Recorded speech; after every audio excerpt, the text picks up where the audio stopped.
कति गर्मी हो, कति गोरी आइक्यो त फिल्टर लाग्छ फेरि।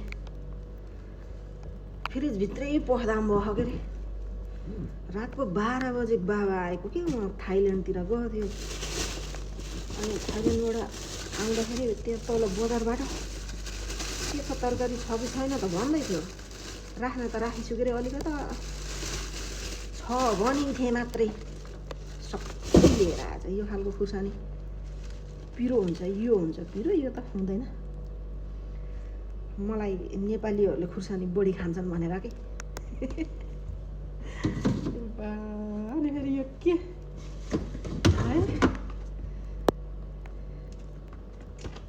सबै माछामा पनि यिनी मिसाउनु पर्छ के। माछा नि मिसाउनु पर्ने, कुखुराको मासुमा नि मिसाउनु पर्ने, अनि फेरि खसीको मासुमा नि मिसाउनु पर्छ के। यो करिपत्ता त कति ल्याएको, यो हेर्दाखेरि यस्तो दामी काँची खाने चिज नै हो। पकाएर खाउँ भनेर एक दिन पकाएको त च्याङ च्याङ च्याङ च्याङ गर्ने मिठै नहुँदो रहेछ है। 2-4वटा साँधेर मैले यो ओमनमा खोजेको के अमिलो पाउँदै पाइन गाँठे। त्यो गाडीवालालाई अमिलो पाइन्छ भने ल्याइदे यस्तो भनेको। लाग्दा सुप भन्छ, कहिले हो त्यसले सुप गर्ने। नुन खुर्सानीमा साँधेर खानु पर्ला भनेर ताछ्ने कि मैले यसलाई छिट्टै राख्छु। लौका बढी खान्छन् यहाँ, लौका र यो कुसा।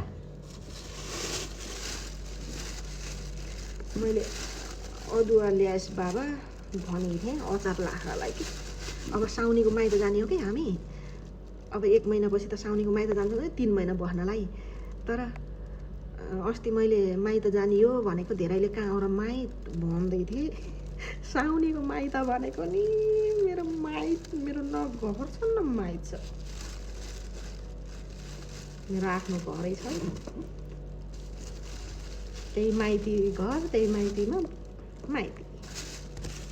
यतिको अचार कति बन्छ। तर लसुन मिसाउँछु, मुला चाहिँ ल्याइन्छ बाबाले। मुला अस्ति बनाइहालिछु, देख्नु भएको बल्ल शीतल भयो भने फ्रिजको।